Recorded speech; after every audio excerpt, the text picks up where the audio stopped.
Today, I'm going to spend some time answering your top questions about moving to the Tampa area. Let's do it.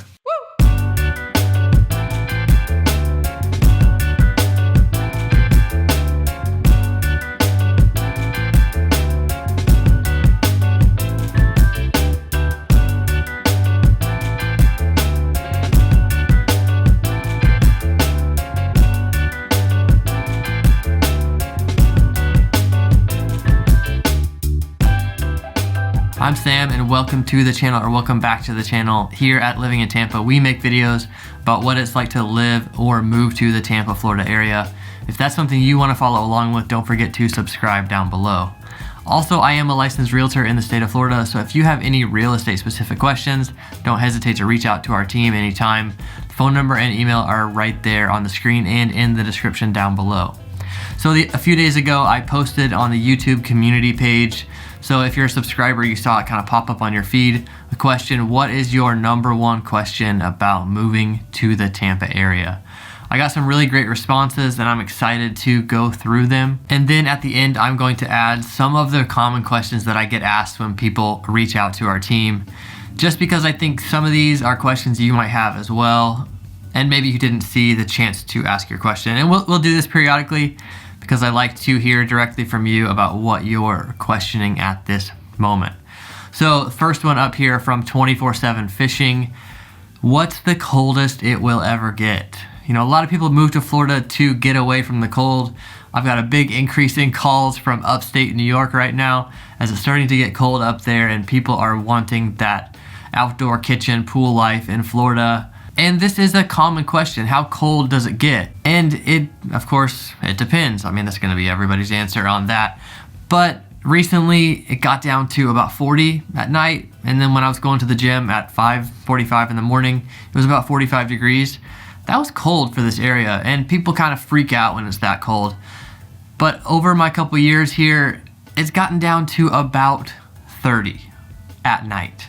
Then it warms up quite a bit during the day. It might be, in the 40s as the sun's coming up, and then it's getting usually up into the 50s as the sun is up in the sky. It rarely stays cold all day, but even that cold of weather, we only are gonna have a handful of those every winter. For the most part in winter, it's getting down to about 50 at night on a cold night, and then it's getting up into like 65 or so, 70 maybe during the day with the sun shining, so it's really tolerable. Maybe you're wearing long sleeves, but it's very rare that you're wearing a coat. There are really only a handful of those days, especially if you are escaping colder areas. It's not gonna seem cold to you. But I will say, I've gotten more sensitive to the cold as I've been here longer, and I'm curious, after you move down here, if you'll experience the same thing. All right, second question. Is there a place for youth 21 to 31 on the ocean coast? First of all, I don't know if I would consider 21 to 31 youth, but that is a very specific young adult range. There are areas all over the Gulf Coast where you would feel very comfortable as a young adult. Even like fun towns like Dunedin, or places in Clearwater and Largo where I know a lot of young adults live, and then down into St. Petersburg, there's a lot going on. Of course, St. Petersburg and all these places have retirement populations as well, and have families and all these kind of age ranges, but there is a lively young adult community in a lot of those areas too. So Dunedin and St. Petersburg would be my top areas to recommend in that situation. Dunedin being really close to the beach, and St. Pete just being like a 10-minute drive from the beach, because it's on the bay side of the area. All right, question number 3. Why are there so many horrible, angry, reckless people and drivers in the Tampa area? So I've been to 30 countries in the world, and I don't know if I've seen good drivers. Maybe some stretches on the Autobahn in Germany, but that's mostly just because they have rules that they follow on the Autobahn, and they have a great respect for the fast lane, which is something that doesn't quite exist here in the Tampa area, this respect for the fast lane.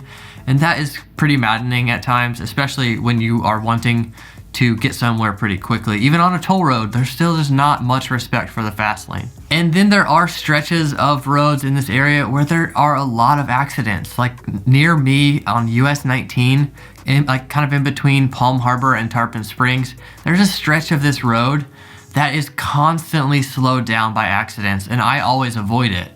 And it seems like every couple days, the Tarpon Springs community Facebook page is like posting about some accident, kind of trying to tell everybody to avoid it or talking about what was happening. Recently, there was a person trying to run across the street, and this is 4 lanes on each side of this road. It's about 55 miles an hour. Someone was trying to run across the street, and a big truck tried to avoid this person running across the street and slammed on their brakes, and then caused a big line of accidents. And it's crazy stuff like that. So there you have the drivers, maybe or maybe not being reckless, and then you have the people being reckless at the same time. And that's just kind of how it is in a big metro area where people are constantly moving to. You have constant influx of new people in this area, and that contributes to all of this too. I heard someone say recently that it's actually all the New Yorkers that come down that are crazy. It's not the Floridians, but I don't know which way that goes. It's the chicken or the egg, who knows? Okay, and then here's a question from Kevin Sullivan. What's a cool and safe neighborhood for an interracial couple, no kids, early 40s? Actually, a lot of my clients lately have been interracial couples. It's really exciting to me that Tampa is drawing people like this because it will make the area more and more diverse and more welcoming of all people. So overall, I feel like the area is actually very welcoming of an interracial couple. But let's go back to a couple other words in the question, cool and safe. Let's talk about cool first. There are not a whole lot of cool areas of Tampa. A lot of it is very suburban, and some of those suburban areas have some interesting stuff like West Chase, but a lot of those suburban areas are what you would expect of a suburb. There are not many cool areas that I would want to live in. Maybe some parts of St. Petersburg or maybe Dunedin or South Tampa, but those are all very different styles and budget levels. When it comes to safety, the places in the Tampa area that are not safe are very easy to avoid. As a realtor and someone who would be influencing where you live, I want to uphold really strong ethical bounds in what I recommend in terms of safety and not. But I will just tell you, there are very few places where I would feel uncomfortable walking down the street with my wife and 3-year-old daughter. And those places are very recognizable and very easy to avoid or drive through. And even like driving through these areas doesn't feel unsafe. So when it comes to cool and safe neighborhoods, so Kevin, I hope that adds some insight to your question. Okay, now I want to hit on a few of the questions that I get asked a lot. The first one here is, how much does it cost to put in a pool? So a lot of people moving to Florida want a pool. Maybe the houses with pools are a little more competitive, which they often are. And so you start looking at houses without pools thinking you'll just put one in. First of all, these companies have really long wait lists, like 6 to 8 months often. And these costs vary so much depending on how easy it is to, pour the concrete in your area, how much grading needs to be done with the dirt, and then the quality and level of pool that you want.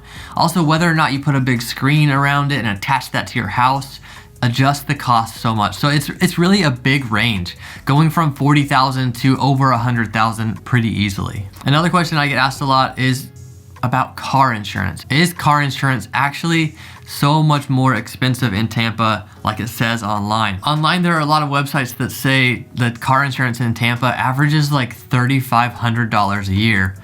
But that's really only in 2 zip codes. I don't know why they promote that as the main number. That is part of downtown and then Ybor City. Those specific zip codes have really high insurance rates. There are all kinds of reasons for that, but you have to keep in mind that insurance companies assess risk, and if you live in a certain zip code, they might just know that the risk of an accident is significantly higher. When you live further out of those zip codes, your insurance is not going to be so crazy.